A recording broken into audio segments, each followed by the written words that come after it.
আমি যদি আপনাকে প্রশ্ন করি আপনি কি হোয়াটসঅ্যাপ ব্যবহার করেন, তাহলে আপনি নিশ্চয়ই অবাক হবেন। এটা কোনো প্রশ্ন হলো? কারণ আমরা প্রত্যেকেই কিন্তু এখন দৈনন্দিন জীবনে হোয়াটসঅ্যাপ ব্যবহার করি। কিন্তু এই হোয়াটসঅ্যাপ ব্যবহার করা সত্ত্বেও হোয়াটসঅ্যাপের মধ্যে এমন কিছু সেটিংস রয়েছে বা নতুন আপডেট এসেছে যেগুলো কিন্তু আমরা জানি না। আজকের এই ভিডিওতে আমি আপনাদেরকে পুরো আপডেট থেকে শুরু করে অনেক যে সেটিংস রয়েছে বা টিপস রয়েছে পুরো এই ভিডিওতে দেখাবো। আপনি যদি এই ভিডিওটি সম্পূর্ণ দেখেন, সেই ক্ষেত্রে হোয়াটসঅ্যাপে যদি কেউ কোনো সমস্যায় পড়ে, যে ধরুন আপনার ফ্রেন্ড, আপনার রিলেটিভ, সেই ক্ষেত্রে আপনি কিন্তু সেই সমস্যার সমাধান সহজেই দিতে পারবেন। তো চলুন সেটিংসগুলোকে দেখে নিই। তো প্রথম সেটিং হচ্ছে, আমরা সাধারণত কাউকে যখন মেসেজ করি তখন কি করি, আমরা টেক্সট মেসেজ করি কিংবা ভয়েস মেসেজ করি। তো এখন থেকে আপনি চাইলে হোয়াটসঅ্যাপের মাধ্যমে কিন্তু ভিডিও মেসেজ করতে পারবেন। তো এটা কিভাবে করতে পারবেন? আপনার যেখান থেকে আপনি ভয়েস মেসেজ করেন সেই জায়গাটাকে যদি একবার ক্লিক করে ধরে রাখেন, সেই ক্ষেত্রে কিন্তু সেটা ভিডিও মেসেজে কনভার্ট হয়ে যাবে। এর জন্য কিন্তু আপনাকে সেটিংয়ে একটা অপশানকে অন করে রাখতে হবে, যেটা হচ্ছে গিয়ে ইনস্ট্যান্ট ভিডিও মেসেজ বলে। তো সেই সেটিংসটা যদি আপনি অন করেন, সেই ক্ষেত্রে কিন্তু এইটাকে কিন্তু আপনি ইউজ করতে পারবেন। তাছাড়া কিন্তু এই জিনিসটা আপনার কিন্তু সেটিংসটা অন হবে না। পরবর্তী সেটিংস হচ্ছে, আমরা যখন সাধারণত গ্রুপে মেসেজ করি, তো গ্রুপে তো অনেক লোক থাকে, তাই না? তখন আমরা মেসেজটা সেন্ড করার পরে বুঝতে পারি না যে মেসেজটা কে কে দেখেছে। এই ক্ষেত্রে আমরা যে মেসেজটা করলাম সেই মেসেজটার উপর ক্লিক করলাম, ডান দিকে দেখবেন 3 ডট আছে, সেই 3 ডটে ক্লিক করলে একটা ইনফো বলে অপশান আসবে। সেই অপশানে ক্লিক করলে নিচের দিকে কিন্তু লিস্ট নেমে যাবে এবং সেখান থেকে জানা যাবে কে কে সেই মেসেজটাকে সিন করেছে। আরেকটি মজাদার সেটিংস হচ্ছে, দেখুন আমরা যখন হোয়াটসঅ্যাপে কাউকে মেসেজ করি, আমাদের কিন্তু অনেক পার্সোনাল লোক থাকে, যে পার্সোনাল মেসেজ, যে চ্যাট বক্স রয়েছে সেটাকে আমরা অন্য কাউকে দেখাতে চাই না। সেই ক্ষেত্রে আমরা স্পেসিফিক কোনো চ্যাট বক্সকে লক করে রাখতে পারি।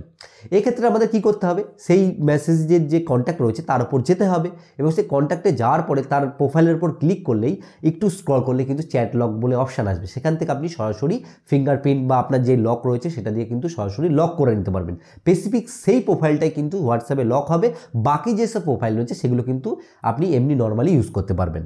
আরেকটা ব্যাপার দেখবেন, অনেক সময় কি হয়, আমরা যখন বন্ধুবান্ধবদের ফটো ক্যাপচার করি, পরবর্তীতে তারা ফটো আমাদের থেকে চায় এবং সেই ফটো আমাদেরকে ডকুমেন্টস করে পাঠাতে হয়, অনেক ঝামেলা ক্রিয়েট হয় এবং যখন আমরা নর্মালি তাদেরকে ফটো পাঠাই সেই ক্ষেত্রে কিন্তু ফটোর কোয়ালিটি নষ্ট হয়ে যায়। এখন দেখবেন হোয়াটসঅ্যাপের কিন্তু একটা নতুন ফিচার চলেই এসেছে। আপনি কারো ফটোর উপর ক্লিক করবেন কাউকে পাঠানোর জন্য, সেই ক্ষেত্রে আপনি যদি উপর দিকে দেখেন তাহলে কিন্তু একটা এইচডি বলে অপশান আসবে। সেই এইচডি অপশানে ক্লিক করলেই আপনি কিন্তু সরাসরি তাকে এইচডি কোয়ালিটিতে ফটো তাকে সেন্ড করতে পারবেন। তাছাড়াও আরেকটা ব্যাপার হচ্ছে, ধরুন আপনি কাউকে ভুল করে কোনো একটা মেসেজ পাঠিয়েছেন, সেক্ষেত্রে আপনি কি করেন, সেই মেসেজটার উপর ক্লিক করে ডিলিট ফর এভরিওয়ান করে দেন। এক্ষেত্রে কি হয়, মেসেজটা তার কাছেও ডিলিট হয়ে যায়, আপনার কাছেও ডিলিট হয়ে যায়। এইবার আপনাকে কিন্তু এটা করার দরকার নেই। আপনি যদি কোনো ভুল টাইপিং করেন, সেই ক্ষেত্রে আপনি মেসেজের উপর ক্লিক করে মেসেজ এডিট করতে পারবেন। এডিট করে আবার সাজিয়ে গুজিয়ে মেসেজটাকে পাঠিয়ে দিলেন। এক্ষেত্রে কিন্তু আপনার একটা সুবিধা হবে। একটা জিনিস খেয়াল করে দেখবেন, অনেক সময় অনেকেই দেখবেন আপনাকে আচমকা হোয়াটসঅ্যাপে কল করছে, যেসব নাম্বার আপনি চেনেন না, জানেন না। এক্ষেত্রে কিন্তু আপনি অনেক অসুবিধায় পড়তে পারেন। এর জন্য আপনি একটা সেটিংস আছে, এটার ব্যবহার করতে পারেন।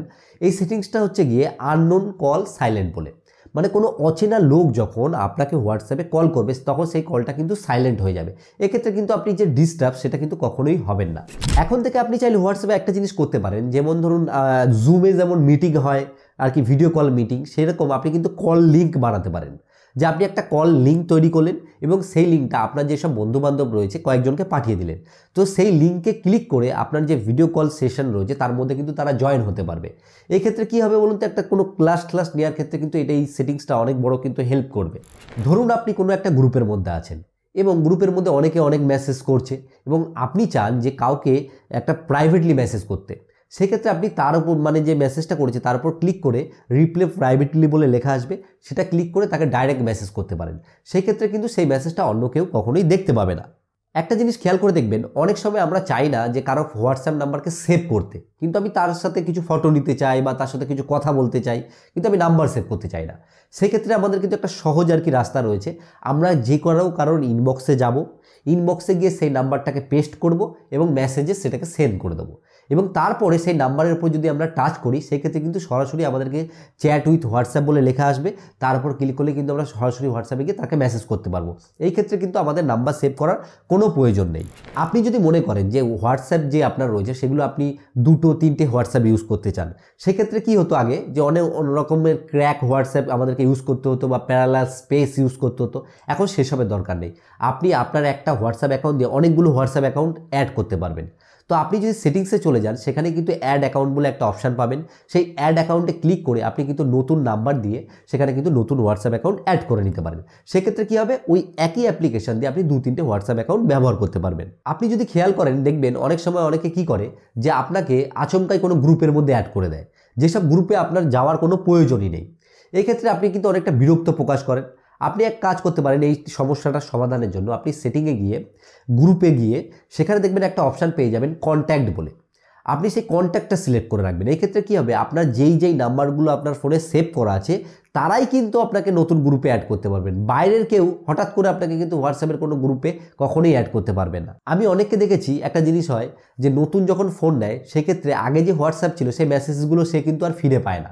তো এর জন্য কেন পায় না, তারা চ্যাটের ব্যাকআপ রাখে না। আপনি যদি সেটিংয়ে গিয়ে চ্যাট অপশানে যান, সেখানে দেখবেন একটা নিচের দিকে ব্যাকআপ বলে অপশান থাকে। সেই ব্যাকআপে গিয়ে আপনি কিন্তু একটা জিমেল অ্যাকাউন্ট দিয়ে তারপর সেটাকে ব্যাকআপে রাখতে পারেন। ডেলি আর কি ব্যাকআপ বলে একটা অপশান থাকে। সেই ক্ষেত্রে কী হবে যে পরবর্তী যে আপনি আরেকটা যে ডিভাইস নতুন নিয়েছে সেই ডিভাইসে যখন ওই জিমেল অ্যাকাউন্ট দিয়ে আবার নতুন হোয়াটসঅ্যাপ এই নাম্বার দিয়ে ওপেন করবেন, তখন সেই যে আর কি জিমেল আর যে হোয়াটসঅ্যাপের একটা সিঙ্ক্রোনাইজ নিয়ে নেবে এবং আপনার মেসেজ থেকে শুরু করে যাবতীয় যা আছে সব কিছু কিন্তু আপনি আবার সেম আর কি ফিরে পাবেন। যারা খেয়াল করে দেখবেন যে বলেন যে হোয়াটসঅ্যাপের জন্য আমাদের প্রচুর ইন্টারনেট চলে যায় প্রতিদিন, তার জন্য আমি একটা কিন্তু সেটিং বলতে পারি। সেটা হচ্ছে গিয়ে লো ডাটা বলে। আপনি যদি মোবাইল ডাটা আর কি ভেতরে চলে যান, সেখানে লো ডাটা বলে অপশান, সেখানে গিয়ে আপনি লো ডাটাটা অ্যাক্টিভ করে রাখবেন। এই ক্ষেত্রে দেখবেন অনেকগুলো ফটো ভিডিওস এরকম অপশান থাকে, সেগুলোকে আনচেক করে রাখবেন। এই ক্ষেত্রে কী হবে বলুন তো, দেখবেন হোয়াটসঅ্যাপে যখন আমাদেরকে কেউ কোনো ফটো পাঠায় সেটা অটোমেটিক ডাউনলোড হয়ে যায়। কেউ আমাদেরকে ভিডিও পাঠায় সেটা অটোমেটিক ডাউনলোড হয়ে যায়। সেই ভিডিওটা আমাদের প্রয়োজন নাও হতে পারে, ফটোটা আমাদের নাও প্রয়োজন হতে পারে। এক্ষেত্রে আমাদের যে ইন্টারনেট রয়েছে সেটা কিন্তু নষ্ট হয়ে যাচ্ছে। এর জন্য আপনি ওই সেটিংসটিকে অবশ্যই নিজের মতো করে কাস্টমাইজ করে দেবেন। সেই ক্ষেত্রে কিন্তু আপনার যে ইন্টারনেট রয়েছে সেটা কিছুটা হলেও আপনি কিন্তু রক্ষা করতে পারবেন। এবার একটা মজাদার সেটিং বলি, সেটা হচ্ছে গিয়ে ভিডিও কলের মাধ্যমে আপনি স্ক্রিন শেয়ার করতে পারবেন। এটা কিসের হেল্প হতে পারে, ধরুন আপনি কারো কোনো প্রবলেম হয়েছে, মোবাইলে কোনো কিছু বুঝতে পারছে না, সেই ক্ষেত্রে আপনি স্ক্রিন শেয়ারের মাধ্যমে তাকে সেই জিনিসটিকে কিন্তু শেখাতে পারবেন বা বোঝাতে পারবেন। এই জন্য আপনাকে ভিডিও কলে যেতে হবে। ভিডিও কলে যাওয়ার পরে কিন্তু নিচের দিকেই একটা অপশান আসবে, সেই অপশানে ক্লিক করলে কিন্তু ডাইরেক্ট আপনি কিন্তু ভিডিও কলে আর কি স্ক্রিন শেয়ার করতে পারবেন। এটা টিপে আমি যদি বেরিয়ে আসি, তো দেখুন এইখানে আমি যেই অ্যাক্টিভিটিগুলো করব সেগুলো কিন্তু এই ডিসপ্লেতে দেখুন শো হচ্ছে। আরেকটা মজাদার সেটিং বলি, সেটা হচ্ছে গিয়ে ফটো আর কি ভিউ নিয়ে। যে আপনি ধরুন কাউকে একটা ফটো পাঠাতে চাইছেন এবং চান যে সেই ফটোটাকে সে একবারই দেখতে পাবে, একবার দেখার পরে সেই ফটোটা অটোমেটিক উধাও হয়ে যাবে। এই ক্ষেত্রে আপনাকে কি করতে হবে, আপনি যখন ফটোটা পাঠাচ্ছেন তখন ডান দিকে দেখবেন একটা 1 বলে এরকম চিহ্ন রয়েছে, সেই চিহ্নটাতে আপনাকে ক্লিক করতে হবে। তারপর আপনি সরাসরি ফটোটাকে সেন্ড করে দেবেন। সেন্ড করার পরে কী হবে, সে যদি সেই ফটোটাকে দেখে এবং বা ভিডিওর ক্ষেত্রেও কিন্তু সেমই, সে যদি দেখে তাহলে কি হবে, সে কিন্তু একবার দেখার পর দ্বিতীয়বার যখন আবার ক্লিক করবে তখন কিন্তু সেটা আর ওপেন হবে না।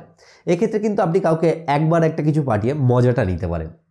তো মোটামুটি এই সেটিংসগুলো আশা করছি আপনারা বুঝতে পেরেছেন। তো এখানে অনেক সেটিংস এমন রয়েছে যেগুলো কিন্তু আপনাদের কাছে নতুন বলে মনে হতে পারে। যেগুলো নতুন বলে মনে হবে আপনারা কিন্তু কমেন্টে জানাবেন যে কোন কোন জিনিসগুলো আপনাদের জন্য মজাদার হলো। আর আজকের এই ভিডিওটি যদি ভালো লাগে তাহলে অবশ্যই কিন্তু ভিডিওটা একটা লাইক করতে ভুলবেন না। কারণ লাইক করলে কী হয় বলুন তো, এই যে ভিডিও করার উৎসাহ এটা বাড়তে থাকে। আর বন্ধুদের সাথে শেয়ার করুন, শেয়ার করলে তাদেরও কিন্তু এই হোয়াটসঅ্যাপের ব্যাপারটা হেল্প হয়ে যাবে। আর ভিডিও শেষে বরাবর আমি যেই কথাটা বলি, আপনারা সুস্থ থাকুন, ভালো থাকুন, অল বাংলা টিপস চ্যানেলের সাথে সদা সর্বদা জুড়ে থাকুন।